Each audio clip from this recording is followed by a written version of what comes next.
ถ้าพี่เดาะบอล5 นาทีได้700 ครั้งผมจะมาซ้อมบอลอย่างจริงจังครับจัดไปครับ1 2 3 4 5 6 7 8 9 10 11 12 13 14 15 16 17 18 19 20 21 22 23 24 25 26 27 28 29 30 31 32 33 34 35 36 37 38 39 40 41 42 43 44 45 46 47 48 49 50 51 52 53 54 55 56 57 58 59 60 61 62 63 64 65 66 67 68 69 70 71 72 73 74 75 76 77 78 79 80 81 82 83 84 85 86 87 88 89 90 91 92 93 94 95 96 97 98 99 100 1 2 3 4 5 6 7 8 9 10 11 12 13 14 15 16 17 18 19 20 21 22 23 24 25 26 7 28 29 30 31 32 33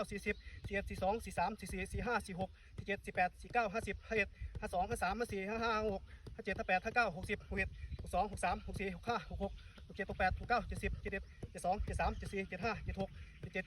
68 69 70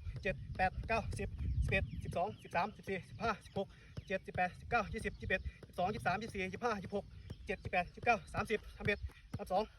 86 87 88 89 90 91 92 93 94 95 96 97 98 99 200 1 2 3 4 5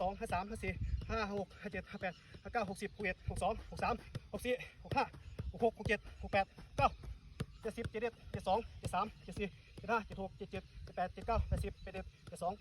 15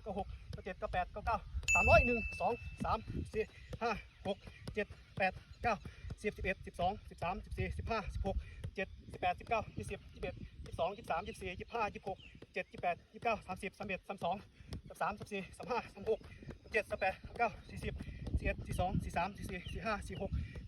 41 42 43 44 45 46 47 48 49 50เหตุ52 53 54 56 57 58 59 60 61 62 63 64 65 66 67 68 9 70 71 72 73 74 75 76 77 78 79 80 81 82 83 84 85 86 87 88 89 90 91 92 93 94 95 96 97 98 99 300 1 2 3 4 5 6 7 8 9 10 11 12 13 14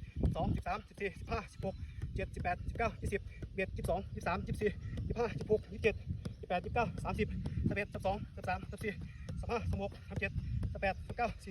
36 37 38 39 40 41 42 43 44 45 46 47 48 49 50 51 52 53 54 55 56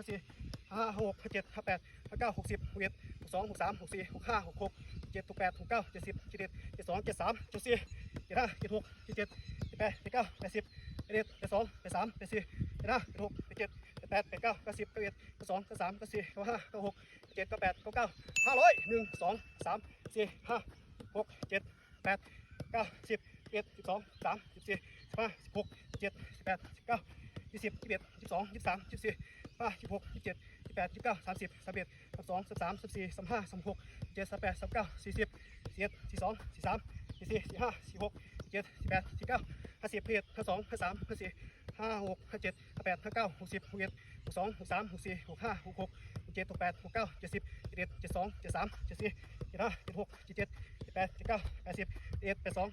94 95 96 97 98 99 600 1 2 3 4 5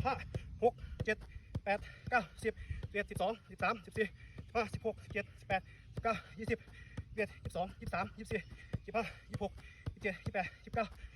31 32 33 34 35 36 37 38 39 40 41 42 43 44 45 46 47 48 49 50 51 52 53 54 55 56 57 58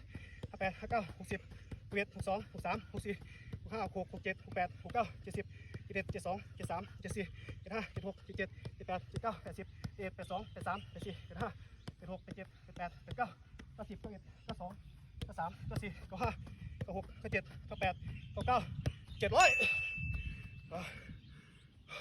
โอเคครับผมก็ทำภารกิจสำเร็จแล้วครับอย่าลืมกลับมาซ้อมบอลอย่างจริงจังนะครับผมขอบคุณมากครับสวัสดีครับ สำหรับวันนี้ผมก็ใช้รองเท้าสตั๊ดมิซูโน่มาลาเรียทูคลับนะครับในการทำภารกิจครับผมน้ำหนักเบามากๆเลยครับคู่นี้ราคา 2,000 กว่าบาทนะครับถ้าสนใจกดสั่งซื้อในตะกร้าได้เลยครับ